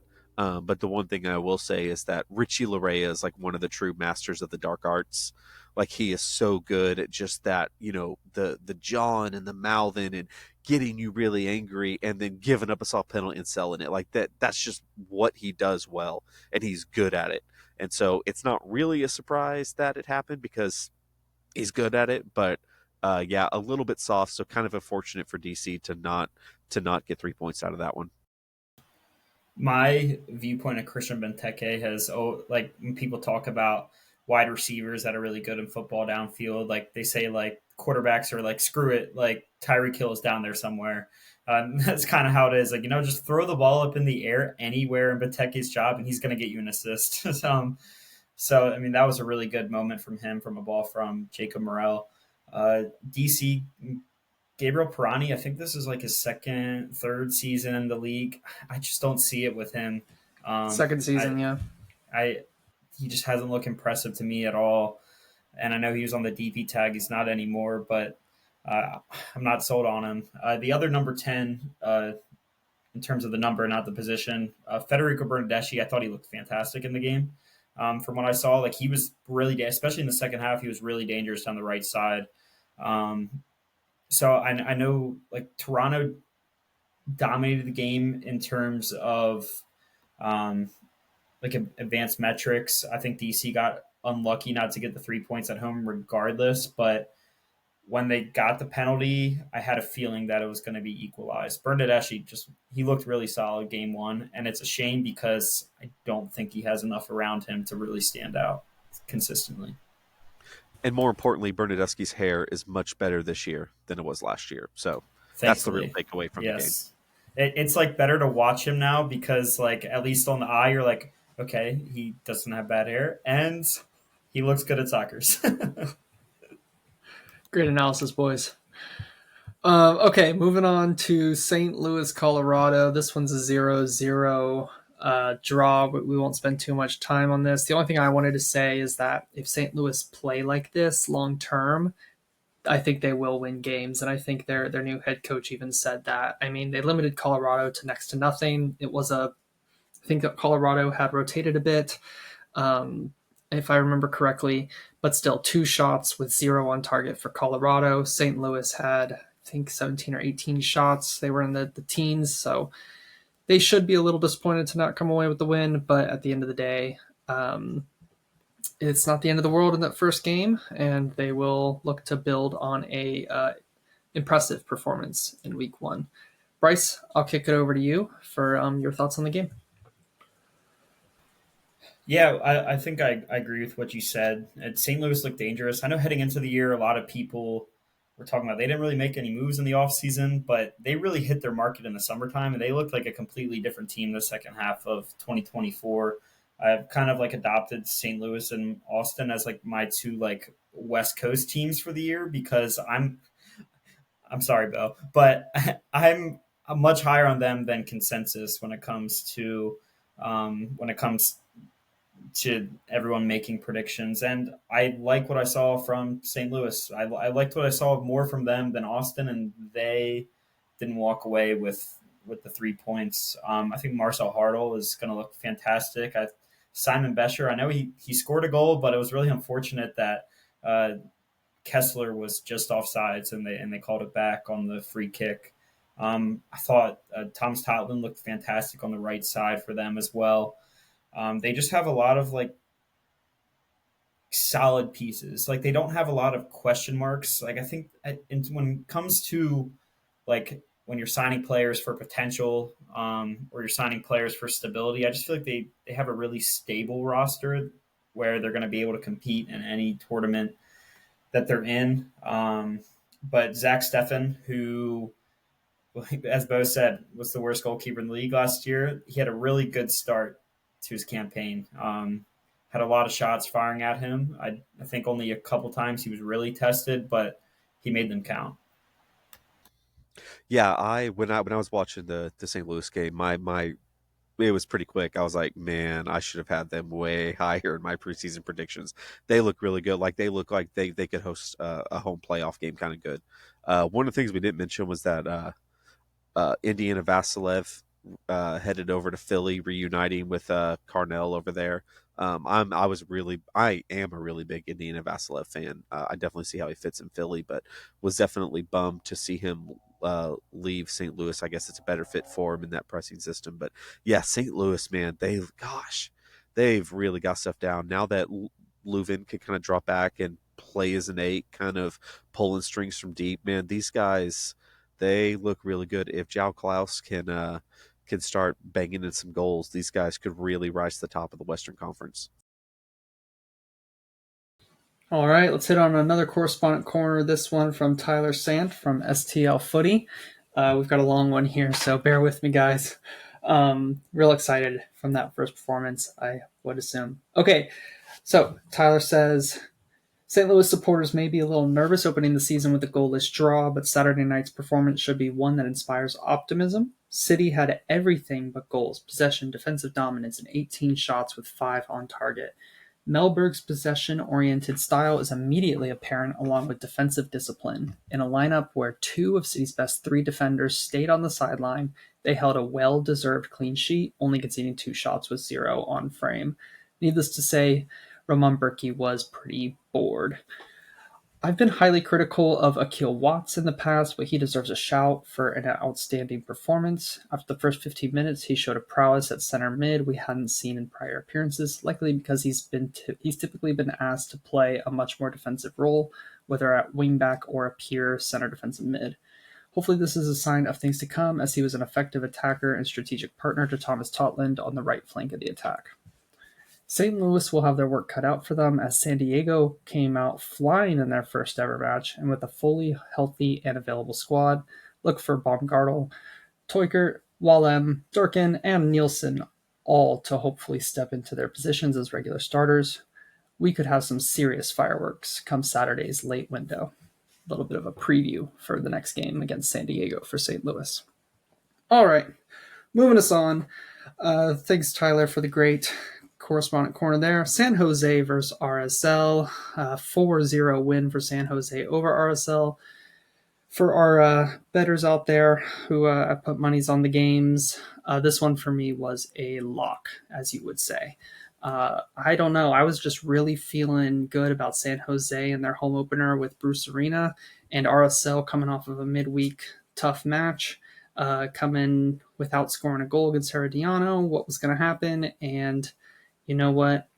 Bruce Arena and San Jose happened. I mean, it was I wouldn't call it a dominant display in terms of the way the game actually went, but the scoreline reflects a dominant display. And I think it's just that, RSL have their mind on CONCACAF Champions Cup. They've got a return leg that they're focused on. And I don't think they were fully focused on this game against San Jose. And so I think that's where they struggled. They got a lot of great opportunities and just couldn't finish their chances. And that's been the story of the season through RSL's first 2 games, is they haven't been able to finish the chances that they've created. We saw it in the Herediano match, and we saw it against San Jose as well. So for me, the big thing is for RSL is how are they going to cope offensively without Arango? That was the storyline going into the season, and right now it's looking like they need some goals. They need some goals pretty bad. So we'll see. On the San Jose side of things, I mean, yeah, they looked good. They put 4 goals. And this was actually, I went and did some digging real quick. This was their biggest win in MLS since a 4-0 win over Austin back in October of 2021. It has been that long since San Jose won 4-0. So huge win for San Jose to start the season. And just things are looking bright for them. Yeah, I don't think Real Salt Lake can go all the way through to the summer window with Forster Agajo as their starting striker. I think he's a good number 2. He's a serviceable number 2, but he can't be starting game in, game out for them.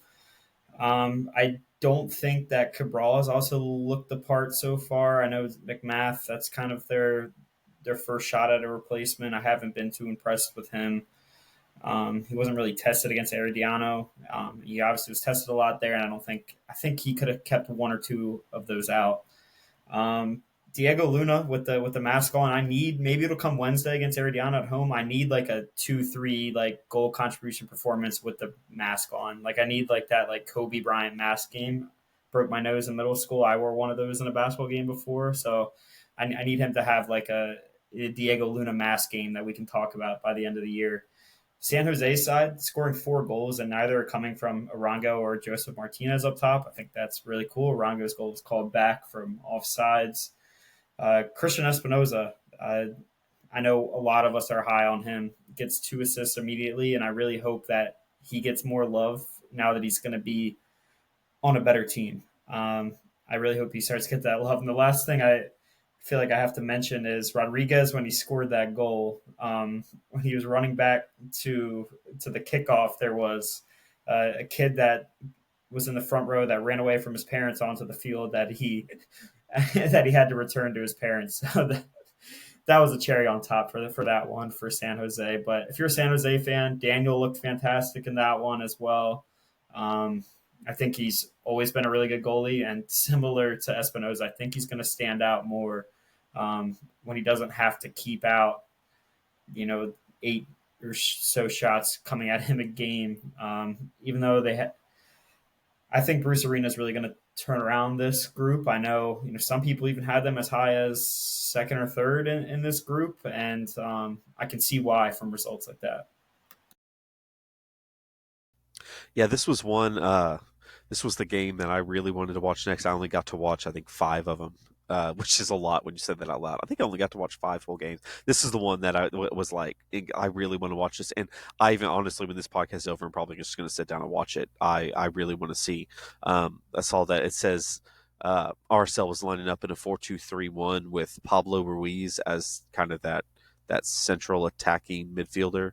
But again, I don't know exactly how that plays out. If that's how it played out, kind of curious because Ruiz's best position is, that deep line playmaker spreading passes and stuff. But I'm with you. They're going to have to bring in a striker if they're going to have. And I know that I'm sure that they have plans to bring one in and stuff. Or gosh, you certainly hope so because it looked pretty rough the way it's currently set up.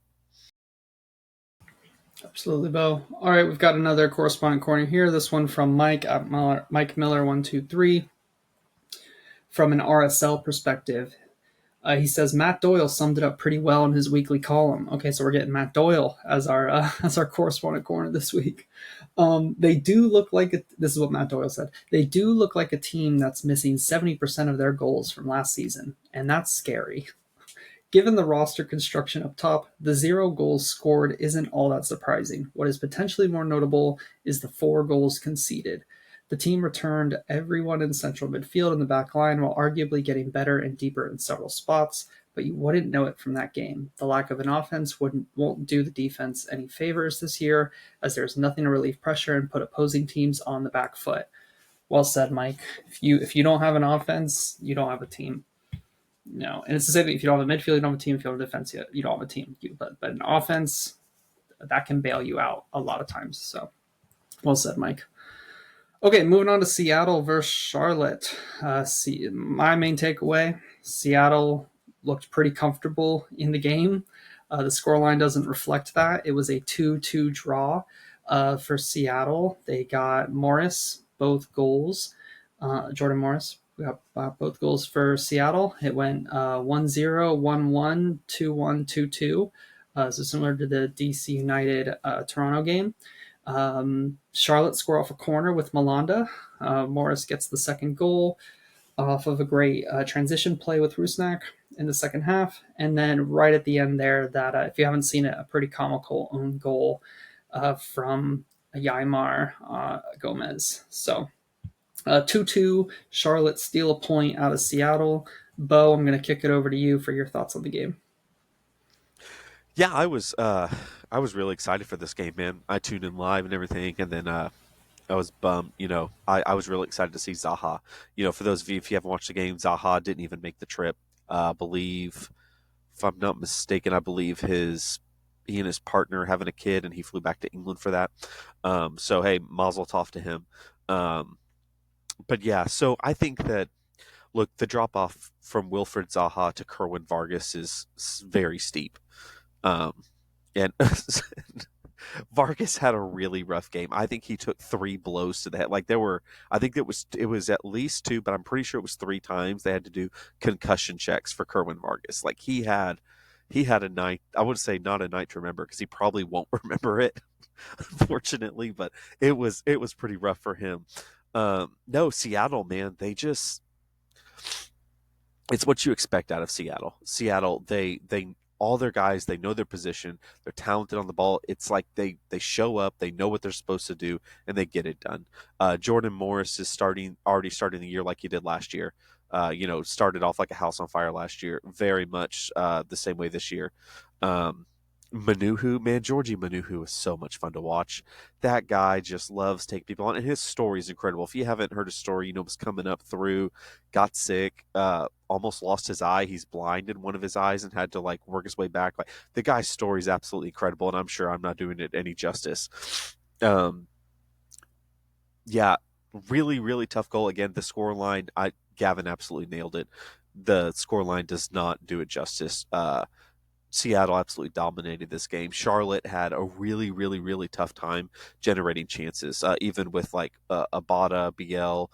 Uh, Seattle just did such an amazing job of snuffing out those chances, and part of that is the Seattle midfield, right? Like, I mean, they're just great. But then Yamar and Jackson Reagan's probably the best center back pairing in the league. Um, which is unfortunate because Yamar, it was an own goal in the 92nd minute, just sliding in to stop it, and it just hits his foot, goes off. It's just one of those, like, it's going to happen. It sucks. Um, they're very, very unlucky to walk away with just a point. The one thing I will say with Charlotte, just keep in mind Zaha wasn't there, right? Like, if Kerwin Vargas is the guy who's coming off the bench for you, that's awesome. If he's the guy that you're relying on to help create chances and generate attack, that's a problem. And the one thing, I've always been very open about my love for Adelson Malanda. If Adelson Malanda starts scoring like he did, I mean, just absolutely nailed it. If he starts scoring like he did, I think he only had one goal last year. He's already got one first game. If he can add scoring to his bag of tricks, he won't be here past July. So I don't know, as a Charlotte fan, you kind of want it to happen, but at the same time, you're like, all right, man, just stay back on those corners. You both hit on a lot of things that I had. Zaha, obviously, he's gonna unlock everyone else. Like I know Patrick Ajman had a pretty quiet night. Same with Leo Albada. But like Pep Biel, Ashley Westwood, all those guys are gonna look better when Zaha's getting all the attention on the field. And obviously, we don't know how quickly that turnaround was that he was going to be there, but I'm sure the game plan heading in the week was going to have Wilfred Zaha eating up a lot of attention. Georgie Manungo, as you said, he's a baller. I'm one of those guys you just love to root for, and that's how I feel similarly about a lot of people in Seattle. Albert Rusnak, he's never going to be claimed as a superstar in the league, but like he's super, super consistent. And um, same with Jordan Morris, like Christian Roldan, Seattle's just like has like a group of guys that they're just super fun to root for and be around. Yamar, yeah, super unfortunate. I know Michael Parkhurst did that a couple times for Atlanta. It's one of those things that's like the intention's right, but like the outcome wasn't. Like it was such a bang bang play, and at the point of the game it happened. Like I know, looking back at the replay, like he was eating himself. He probably still is, but uh, similar to St. Louis, you guys said Seattle should feel a little bit down that they didn't get all 3 home points there. Absolutely. All right, kicking it or staying with you, Bryce. We do have another correspondent corner for this one. This time from Aaron Bishop. Yes, I said Aaron has a good one about the Yamar stuff too, so I wanted to get to him. The Sounders played some of the most exciting attacking soccer we've seen in many years, but made the bold choice to score a third goal into the wrong net to snatch a tie from the jaws of victory. Luckily, the masterful sliding finish from Yamar felt much less repeatable than the 2 open play goals from designated player Jordan Morris. Even more encouraging, the Sounders created chances well with 4 current or former designated players on the bench. If Seattle can figure out their new 3-back system, Brian Smetcher has to feel confident about the season. Absolutely. Yeah. All right, going to move us on to um yeah, let's do no, I'm gonna switch up the order a little bit here. Beau, we're gonna stick with you. Portland versus Vancouver. We'll finish off with Sunday Night Soccer. I didn't realize I did that. I was about to take us to Galaxy versus San Diego, but we got to finish with Sunday Night Soccer at the end. So Portland versus Vancouver. There's not much to say on this, so it'll probably be a quick one. The red card, I think, takes away a lot of the learnings we can have from this game. Unfortunately, Kamal Miller with a red card in the 11th minute, I believe. And from there, Vancouver just went ahead and dumped 4 goals on the Portland Timbers after they went down to 10 men. kind of like what I would have wanted to see New York City do against Miami, but that wasn't the case. So Vancouver run out 4-1 winners. Portland or Anthony gets a consolation goal in the 73rd minute. Beau, going straight back to you. Do you have any takeaways from this game, Portland versus Vancouver? Um, I actually have a lot, so I'm sorry in advance. I'm sorry, Gavin. Um, no, I will say so. First of all, the Kamal Miller red card. Look, it's rough, but it was a red card. I know what he's trying to do. You're just trying to get that little tug on the shoulder because you're trying to slow him down, but also kind of get yourself in a position and propel yourself forward a little bit. If you can change his body shape just a little bit, you can get that much in closer. But unfortunately, it was just a little too hard. Brian White went down, and definitely a red card dog. So unfortunately, I I love I love this game. If you didn't see the Ryan Gauld and Brian White, the way they can hook up is absolutely incredible. This one didn't end up in a goal, but you see the ball's getting cleared. The ball's won. They kick it up. Brian White is coming back, and he's seeing that the ball is midway, like it hasn't even gotten to Gauld yet, and he immediately checks, sees onside, and takes off running. Gauld, without even looking, just knows what Brian White's going to do. One touch flicks it out of the air, straight over the top, right into Brian White. Um, And that the leads to the red card. Yes, exactly. And so just the understanding, knowing, and again, Brian White realizing, I love Brian White. I'm big on, the whole off ball movement thing. Um I just the understanding that they have there was absolutely incredible. Jaden Nelson was insane this game. Like he put in a shift. Like he at the third goal, he carries it all the way, like from Portland. Portland gets a corner kick. They don't get it. Jake Nelson picks it up at the top of his own box, out races Ortiz all the way, and then right as you're like, oh, he's about to shoot, you see Adekugbe was coming right up top there as well, slides it across, easy goal. And then for the fourth one, Jaden Nelson's just like, you know what, I want my own. He gets the ball in midfield, literally just goes on a breakaway, weaves around, scores. Um, no, it was. There's definitely some hope for Vancouver. You had individual moments of brilliance, but I'm like you a little bit. You kind of want to take it with a grain of salt because red cards are red cards, and playing down a man. I was really excited to see Portland because I really like. I think is it Jao Ortiz, the Portland one. Yeah. I was pretty excited about that signing. I really kind of wanted to see more of that and kind of see how Portland was going to work, but unfortunately that ended pretty early.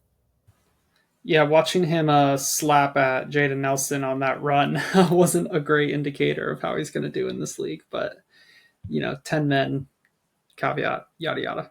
Bryce, anything to And add? and it goes Oh, and it goes. I have to mention the paid if you haven't seen it. Pedro Vite scores a stunner. I mean, I was like, I would be insane to not mention if you haven't seen that. This could maybe, I know we've said it for like 2 years, but maybe this is the year that Pedro Vite really breaks out and takes that step forward. He had some amazing passes and stuff. Now he's scoring goals. Just really, really hoping that maybe this is the year for Vite. Yeah, all I was going to really add was if with Vite and Nelson, it's funny because Nelson already has more goal contributions in one game than he has like the last two seasons combined. At his time Rosenborg, and then I think he went on loan last year. So like, if like one or both of those guys can take off, I know a lot of people say it's like Ryan Gauld and Brian White, and then like nobody. So like if they can really find like a third and fourth piece into that connection, I think they're going to be pretty darn good. Like I like Tristan Blackman. Berhalter had a good game in the midfield. I thought he looked really solid. Of course, the midfield opens up a little bit more up a man. I'm quite excited to see their return leg against Saprissa because Saprissa is actually a pretty difficult CONCACAF side and they're up a goal. But this is as good of attacking momentum as you can ask for now hosting. Every time I talk about Vancouver, I just think I really hope they can find a way to stay in this. But from the game itself, yeah, it's a shame, but that's how teams should stomp on their opponent once they get up a man for like 90, 80% of the game. Yep. All right, now we're going to finish off with Sunday night soccer. LA Galaxy versus San Diego FC. San Diego run out 2-0 winners, both goals from my Golden Boot draft pick, Anders Dreyer. Um, and wow, San Diego played really well. Galaxy didn't play really well. They had a brief patch at the end of the game there when they were realizing they were down 1-0 and they needed to switch up some stuff and try to claw the game back. But San Diego run out 2-0 winners.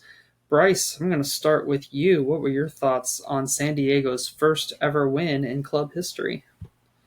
I thought they were really well prepared. Like their defensive structure, like they just seemed like really like 4-3-3 tight. Just not really giving a lot of space for them to work.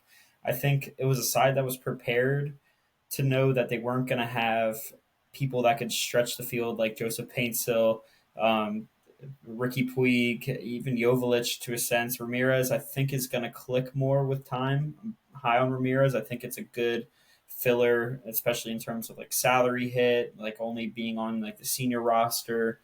Um, I think he's going to be fine, but San Diego looked prepared for it. I really liked their game plan heading in. The first half, it didn't click, but you saw the ideas and they really came to life in the second half. Um, Gavin's jinx on Garces led to the first goal. Not all of his fault. I can't throw it all on him. It wasn't a good touch, but Vukovic blasted it at him. So it was a really tough situation all around. But shout out to Lozano immediately just throwing it in. Like, not just Drive for finishing it, but Embarkson like knowing he was off sides and just like staying out of the play. Like no one's going to talk about that, but like him just being aware of that situation and just like stepping out, I think was fantastic. Anibal Godoy, he looked like a beast in the back. He covered a lot of field. He just did all the good things that he did in the beginning of the Nashville years. Um, Marco Royce, I'm a little concerned. So, like he just he went missing at plenty of times, and I didn't like Galaxy's setup. I talked about it with you guys. I didn't like the 4-2-4 setup they were trying to build through possession through the midfield. It's basically like they were even at a point it was almost like a 5-1-2, 5-1-4. They like were dropping Sanabria like all the way back between the center backs, pushing Cerrillo up, and then just like having Royce on an island. And I don't think at his age and his current pace that he can cover that much ground. It just seemed like way too much gap between the back line and the front line. So I think they looked like a side that has work to do. Um, but we said the storylines. I wanted to throw the question your guys' way. Are we buying more stock on San Diego being a contender in the Western Conference, or are we buying more stock on being worried about the Galaxy in 2025? I am 100% buying stock on the Galaxy struggling. You kind of talked about Sanabria and Cerrillo were kind of taking up like the midfield balance was way off. There were times where Sanabria literally like I'm watching him and he just like there was a specific time that I don't think it led to a goal, but one where like Garces is out wide with the ball looking for options. Sanabria is the closest one. And rather than going to movement, he goes and just literally walks behind a San Diego midfielder and stands there. Like some of the off ball movement from him, and really even most of the Galaxy, like some with Sanabria was bad, but with the LA Galaxy, like some of the off ball movement was just straight up non-existent. Um, and I think that some of that comes from Paintsil being hurt, right? Like Paintsil's the guy always making runs back behind the lines, constantly, giving you the threat. Which when that's happening, um, in this case, San Diego is able defensively they're able to contain everything. Everything's in front of them. If you have a guy who's constantly making runs in behind you like that, it opens things up. And the Galaxy didn't have that at all.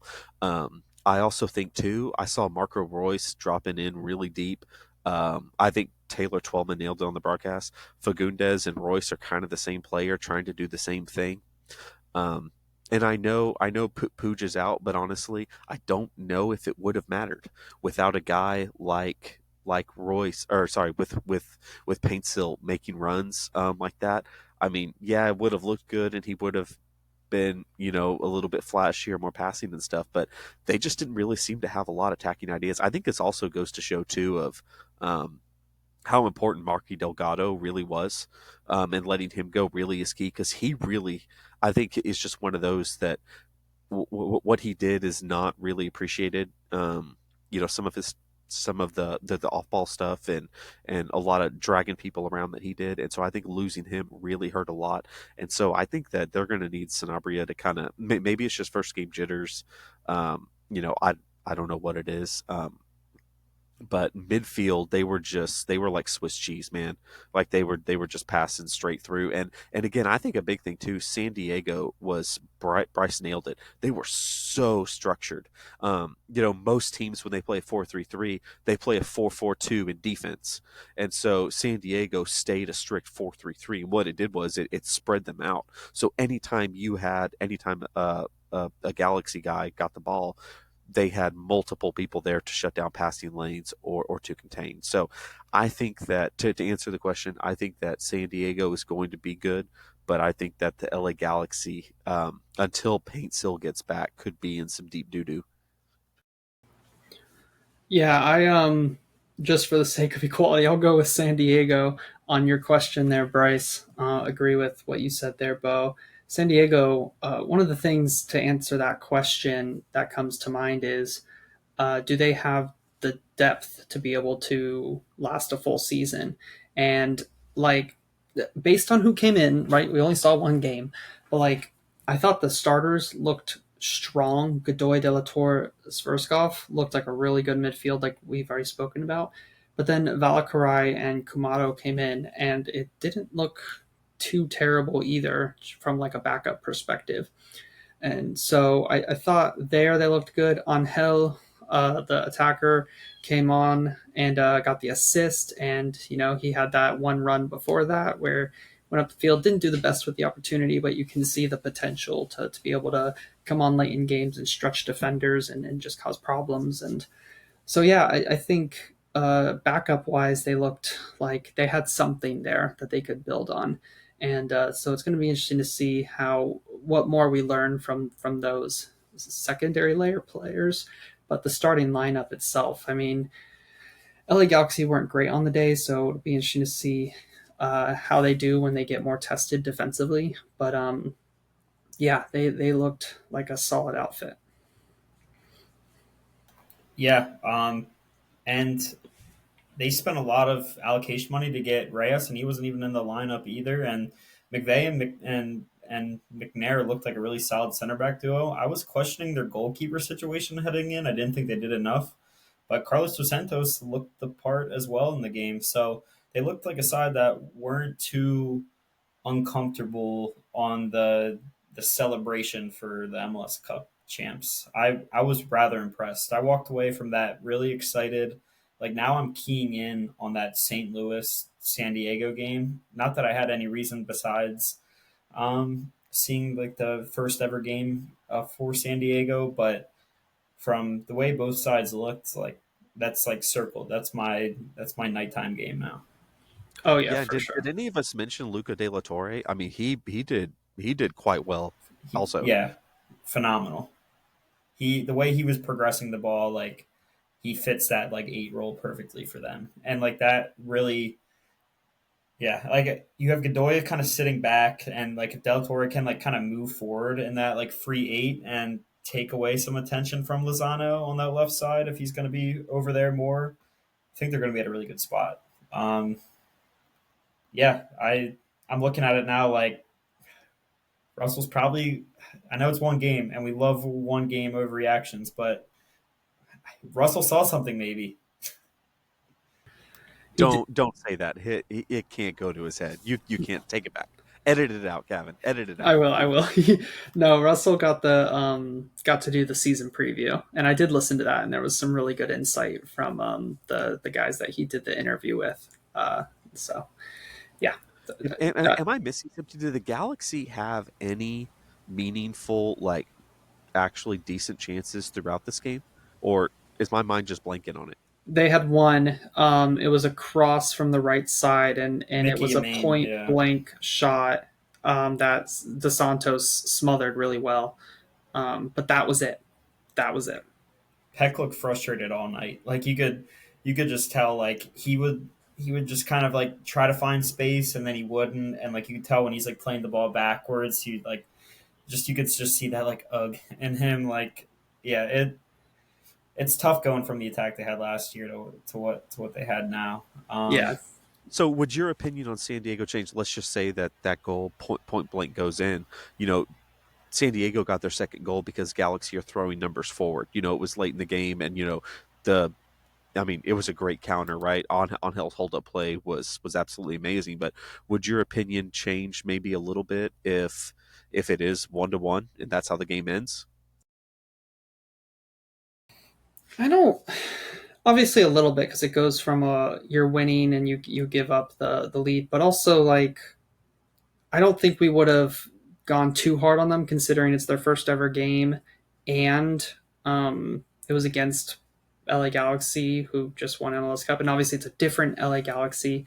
So in the scenario where the ball goes in on that chance, it's like okay, they gave up one chance and it went in the back of the net, but they were the better team for most of the game. So like it was still promising even if that goal goes in, but luckily for them it didn't. Yeah, I would probably start with like they were the better side. It really hurts not to get 3 points on it, but then I would wrap my head around saying that they were the more prepared team, and they had the better moments throughout the game. I thought Mikey Barros had them really well prepared for that, and I know a lot of people were questioning the hire at the time, but he had a good showing to start. Yeah, so far so good. All right. That's a long episode for you guys. We're going to go ahead and get out of here.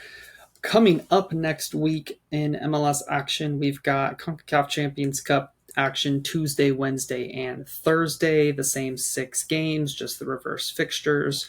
So make sure to tune in for that. On Saturday, MLS action starts at 2:15 p.m. Eastern Time. So don't be tuning in at 7:30. You're going to miss a whole lot of fun. Charlotte versus Atlanta at 2:15. And then at 4:30, RSL versus Seattle before the 7:30, 8:30, 9:30, 10:30 games kick off. With Sunday night soccer being Houston versus Miami, as we spoke to earlier. Just a fun little plug for this one. It is a rematch of the 2023 Open Cup final, and it is the first time they have played each other since that game, which Houston, if you remember, won that Open Cup final over Inter Miami in 2023. So always a fun little storyline to find little things like that. So that one's going to be a fun one for Sunday night soccer. All right, uh, Bryce, Beau, thank you so much for the conversations tonight. Really fun episode. I know we went a little long. We'll try to clean it up a little bit next week, but it's the first week. We got to talk about all the stuff we learned. Bryce, any final words from you? I'm glad he gave me one more opportunity because I think Beau reminded me of it when he was like, I have to talk about the Pedro Vite goal. I talked about the Atlanta one for so long, and I forgot to mention Edwin Mosquera's goal off the bench was phenomenal. Just that goal, upper 90 to win the game. I was really happy for him there. So I know that's one of the ones up for goal of the week, and that was the game winner. We talked about Latte Loft, but what a goal by him. Good point. Good point. Good way to use your final word. Beau, any final words from you? Uh, with Chicago, Zinkernagel get better. I don't know. I was just trying to find something else. Let us No, know in but the comments. Awesome. Well, thanks, Beau. All right, listeners, thank you for tuning in. We appreciate it. And as always, until next time.